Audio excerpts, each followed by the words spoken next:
Durante 16 años, alguien en esa casa siempre supo la verdad.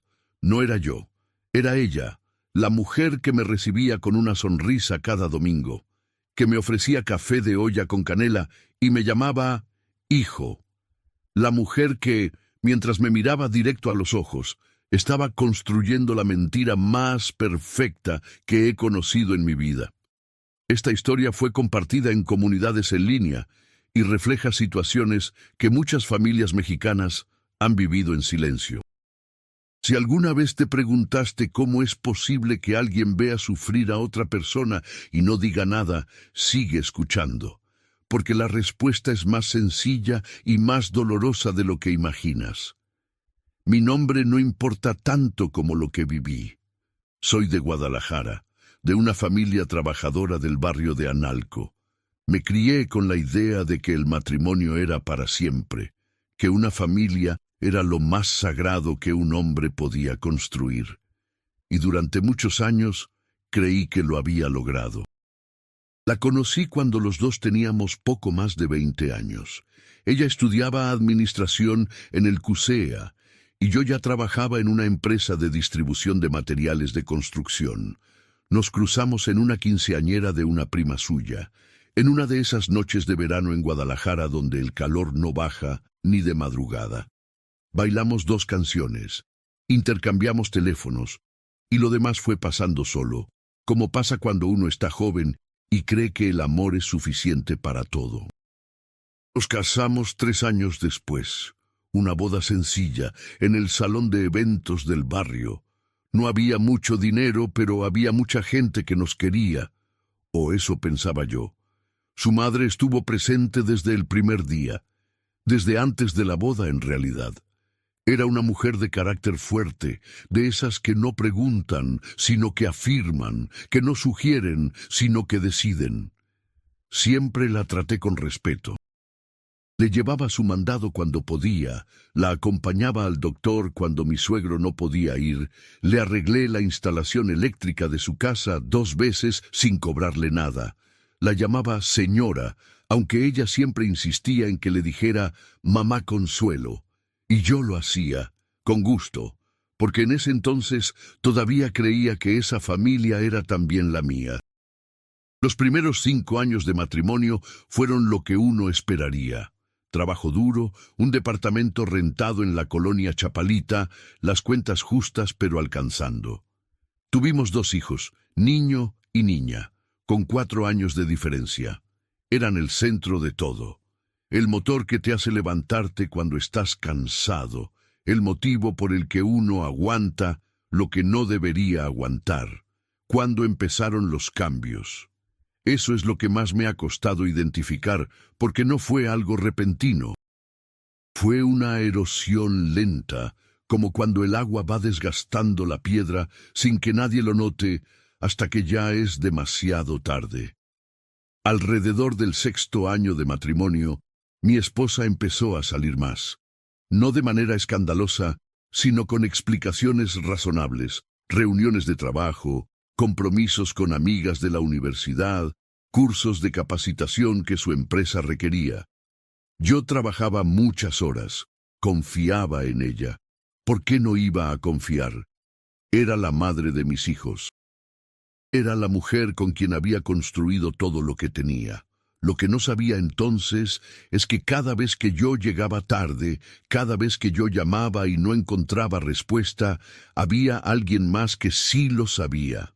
Alguien que cubría las ausencias, que preparaba las explicaciones, que aseguraba que todo estuviera en orden para cuando yo apareciera. Mamá Consuelo. Recuerdo una tarde de un martes, hace como 10 años.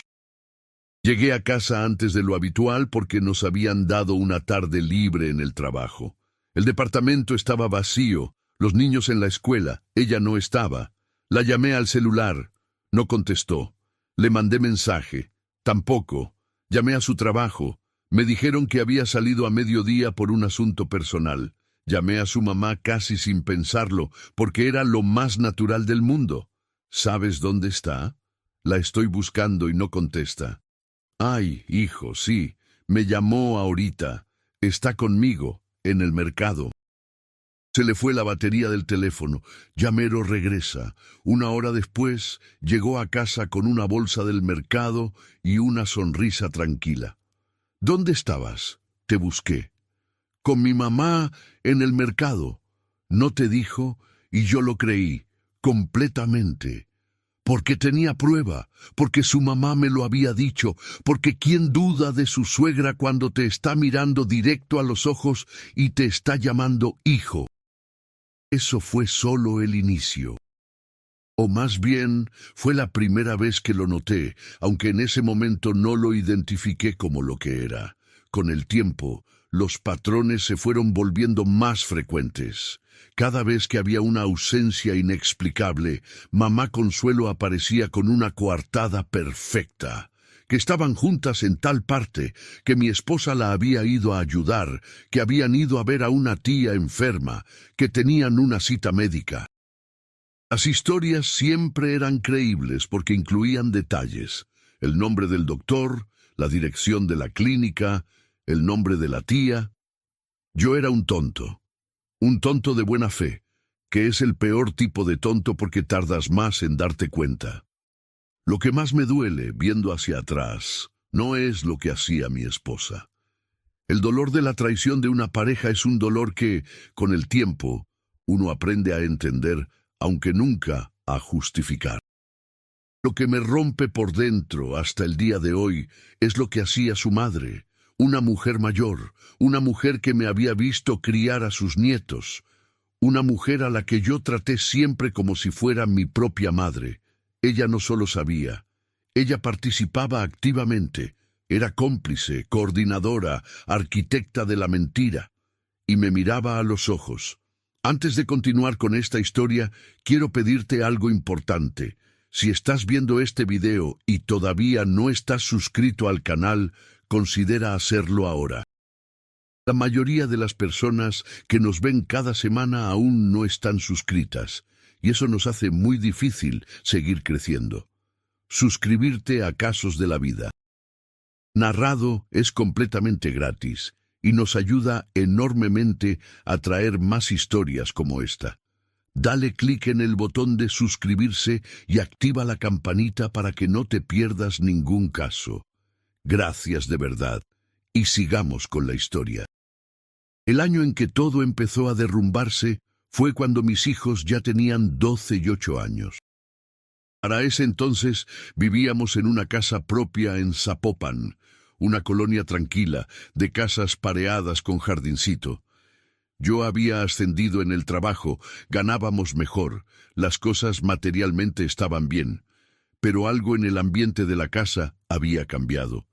Ella estaba más distante, más irritable. Había momentos en que la sorprendía mirando el celular y lo cerraba con demasiada rapidez, con ese gesto que uno no registra conscientemente, pero que el cuerpo sí guarda. Había menos conversación en las noches, menos de todo. Yo lo atribuía al estrés, a los años de convivencia, a la rutina. Me decía a mí mismo que era normal, que así era el matrimonio después de muchos años, que había que ponerle más empeño. Propuse un viaje de pareja a Vallarta.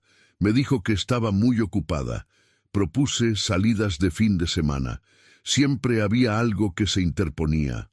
Un sábado por la mañana estaba buscando el cargador de mi celular y abrí su cajón de la mesita de noche por error. Vi su teléfono ahí sin contraseña porque acababa de usarlo.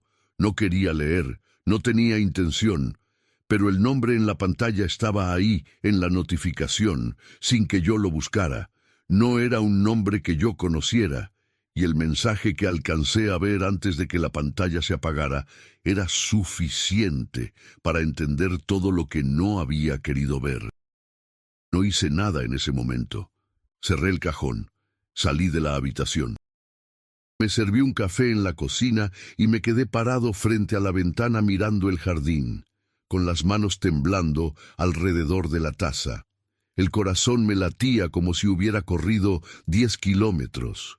En ese instante no sentí rabia, sentí frío, un frío que no tenía nada que ver con la temperatura de la mañana. Durante los siguientes días no dije nada. Necesitaba procesar, necesitaba estar seguro, necesitaba también entender cuánto tiempo llevaba esto. Empecé a prestar atención de otra manera, no de forma obsesiva, no revisando todo lo que hacía, sino simplemente dejando de cerrar los ojos ante lo que siempre había estado frente a mí. Lo que encontré fue devastador, no tanto por lo que ella hacía, sino por la estructura que lo sostenía. Mamá Consuelo, siempre mamá Consuelo. Recordé una llamada de unos meses antes. Mi esposa había llegado muy tarde un viernes, pasada la medianoche. Yo estaba despierto con los niños dormidos.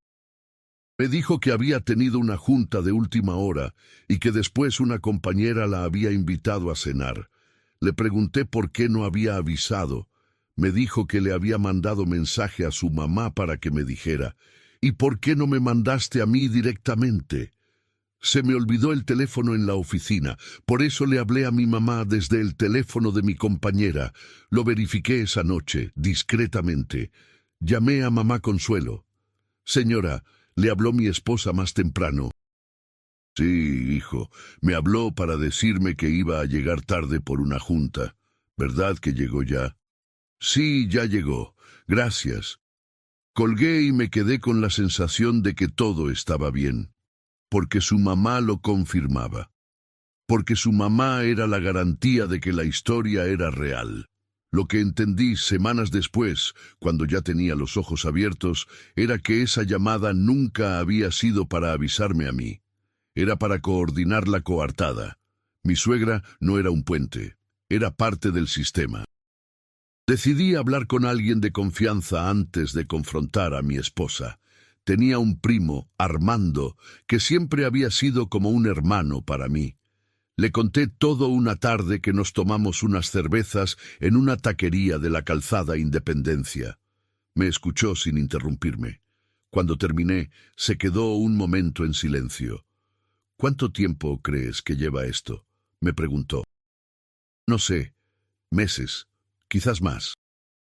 Armando me miró de una manera que me dijo que él sabía más de lo que yo creía. Se lo pregunté directamente. ¿Sabes algo? Bajó la vista, acomodó la botella sobre la mesa, suspiró.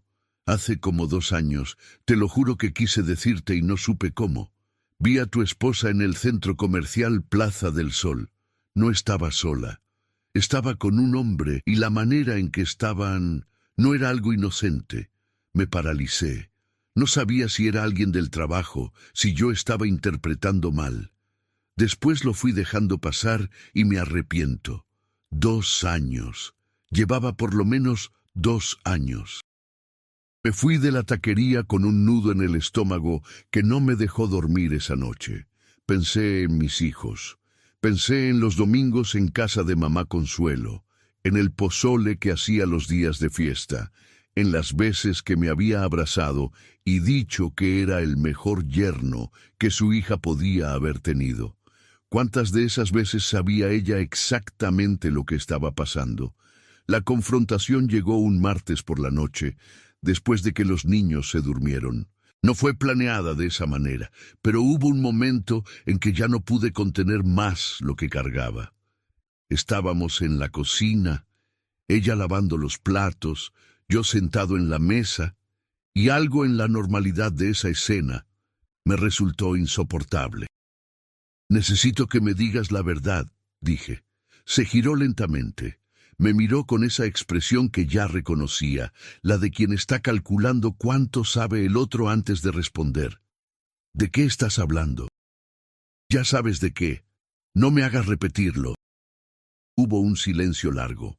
Ella dejó el trapo de cocina sobre la orilla del fregadero y se cruzó de brazos. Estás exagerando, dijo. Siempre piensas lo peor. No estoy exagerando. Vi el mensaje, vi el nombre, y llevo semanas prestando atención a cosas que antes no quería ver. ¿Estás revisando el teléfono? Así que ahora me espías, ese cambio de tema, esa maniobra de convertirse en la víctima en el momento en que yo la estaba confrontando, me llegó al estómago. Era la primera vez que lo notaba con tanta claridad, el gaslighting, el intento de hacer que yo me disculpara a mí mismo por haberlo descubierto. No te estoy espías. Vi una notificación por accidente, y lo que vi era suficiente. Siguió negando, con calma, con una frialdad que me sorprendió. Me dijo que era un malentendido, que ese hombre era un compañero de trabajo, que yo siempre había sido inseguro y celoso, y que este era un ejemplo más de eso. Me levanté de la mesa, caminé hacia la sala. No quería seguir en esa conversación esa noche. Mañana hablamos con más calma, dije. Pero quiero que sepas que ya no me puedes convencer de que estoy equivocado. Al día siguiente fui a casa de mamá Consuelo solo. Era por la mañana, temprano. Mi suegro ya había salido al trabajo. Ella estaba sola, tomando su café con pan dulce frente a la televisión, como hacía cada mañana. Cuando me vio entrar, su cara no cambió. Eso, en sí mismo, ya me dijo mucho. «Hijo, qué sorpresa. ¿Quieres café?» «No, gracias, señora. Vine a hablar con usted». Me senté frente a ella. No aparté la vista. Quería verle la cara mientras hablaba. «Usted sabía», dije, sin preguntas, sin rodeos, un destello, rapidísimo, lo suficiente para confirmar lo que yo ya sabía. «No sé de qué me hablas, hijo». «Sí sabe. Lleva años cubriendo a su hija, inventando excusas, confirmando historias que no eran ciertas. Yo le llamaba, y usted me mentía directamente, mirándome a los ojos». Se quedó en silencio. Tomó su taza con las dos manos, la mirada baja. «Es mi hija», dijo finalmente en voz muy baja. «Y yo soy el padre de sus nietos», respondí. «Soy el hombre que le arregló la luz de esta casa 2 veces, el que la acompañó al doctor cuando usted no quería ir sola, el que la llamó mamá durante 16 años porque usted me lo pidió». ¿Eso no valía nada? No hubo respuesta.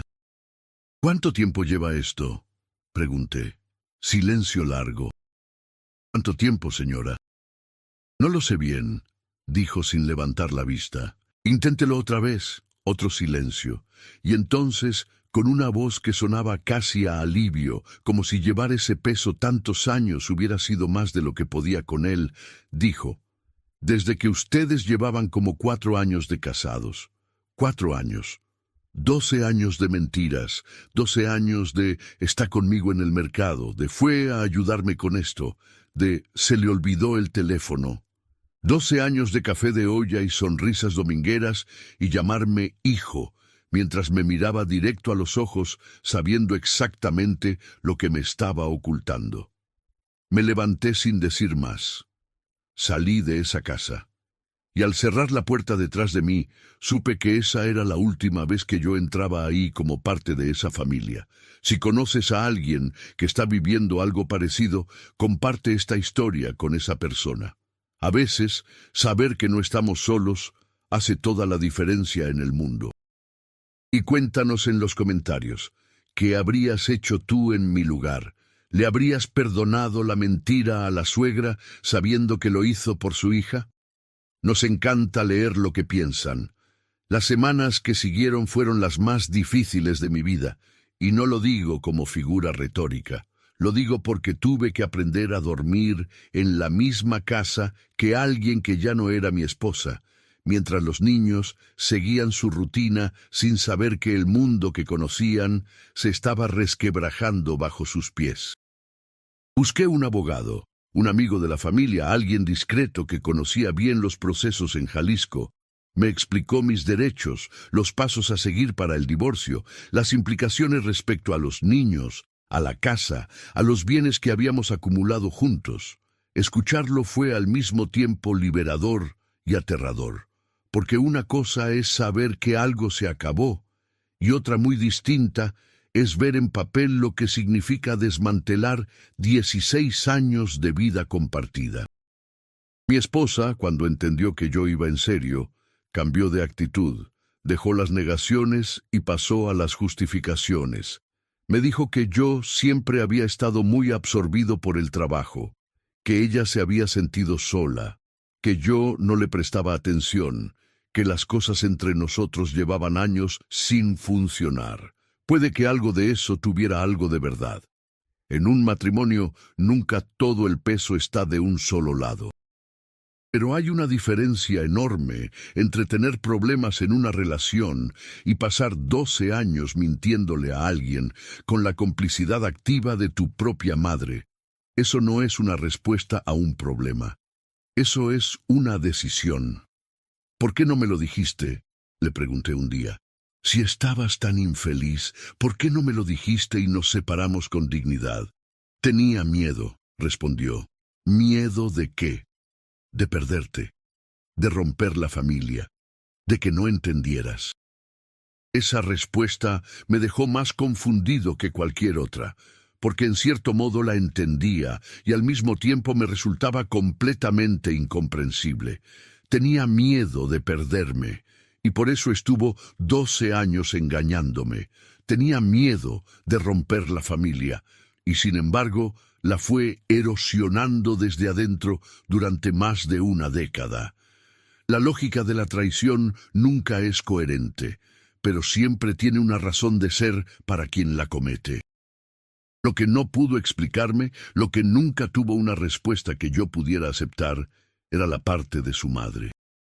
¿Cómo pudiste pedirle eso a ella?, le dije.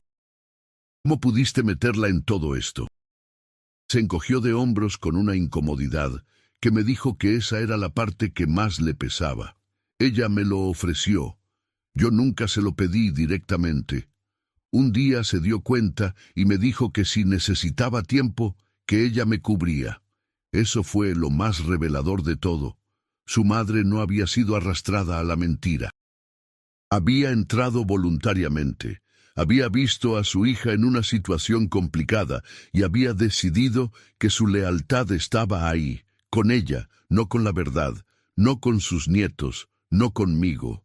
El proceso de divorcio tomó varios meses. No fue sencillo, pero tampoco fue tan tormentoso como yo temía. Llegamos a acuerdos sobre los niños, custodia compartida, con ellos viviendo principalmente conmigo, dado que yo podía mantener la estabilidad del hogar de manera más consistente.